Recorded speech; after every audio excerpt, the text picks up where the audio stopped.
Hi everyone. This is just kind of a brief grammar introduction regarding some grammar topics from Chapter 1.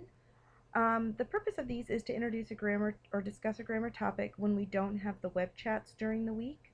And since we don't have a web chat this week, I wanted to briefly discuss um, a couple of grammar topics from this chapter.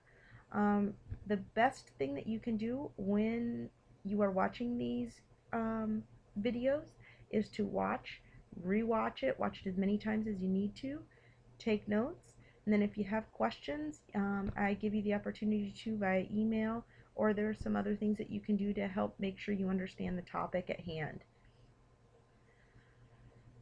Today's grammar topics are going to be to discuss how to conjugate verbs and how to form questions. So let's discuss how to conjugate verbs.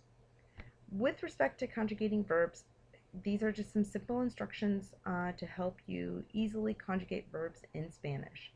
The first thing that you want to do is to determine the subject. Next, we want to determine the verb. We want to remove the last two letters of the verb, and then we want to add the corresponding ending. So let's do an example. So one example is I talk. So let's determine the subject. The subject is I. In Spanish, that's yo. We then need to determine the verb. Our verb is to talk, and according to our vocab at the end of the chapter, it is hablar. The next step is to remove the last two letters. So then we have HABL, and then we need to add the corresponding ending. The corresponding ending for I is the O. So to say I talk is hablo or yo hablo. Please refer to page 42 for AR verb endings. Please note that this is an example of an AR verb because it ends in AR, right? Hablar ends in AR. So we must use AR verb endings.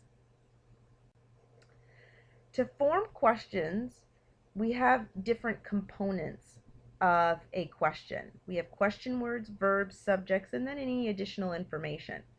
Question words are not required to form a question, okay? However, verbs are. The subject should be used, and additional information is not always required, but it can be used to add additional information if you're looking for more specific questions, okay? To form questions, if it starts with do in English, we're only going to use the verb in Spanish. So for example, do you eat tacos? Notice how it says if it starts with do in English, we're only going to use the verb in Spanish. So our verb in this example is eat. So the verb is comer. We follow the previous chart. Since we don't have any question words, we're not going to start with any question words. We're just going to start with the verb comer. And we've already learned how to conjugate comer. So we're going to conjugate it in the to form. So we have comes tú tacos. And that's how you say, do you eat tacos? Comes tú tacos. Okay? Otherwise, this setup is pretty similar in Spanish. If we want to say, when do you study? When is cuando. And then we have do. So remember, if we have the do, we're not going to use that. We're going to use just study.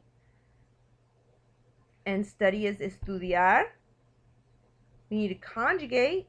We need the you form because it's when do you study. So, ¿cuándo estudias tú? ¿Cuándo estudias tú?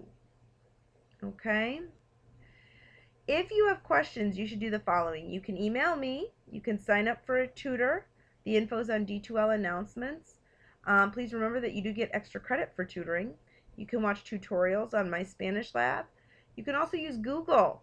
Go to Google, type in a grammar topic, example, how to conjugate verbs in Spanish, and a number of resources will pop up. Or you can use YouTube. Go to type in a grammar topic, example, how to conjugate verbs in Spanish, and a number of resources will pop up. Okay? These are the best things that you can do to help you learn the material. I encourage you to watch this again, take notes, and if you do have questions, follow any of these any of these recommendations. All right. Have a great day. Hasta luego.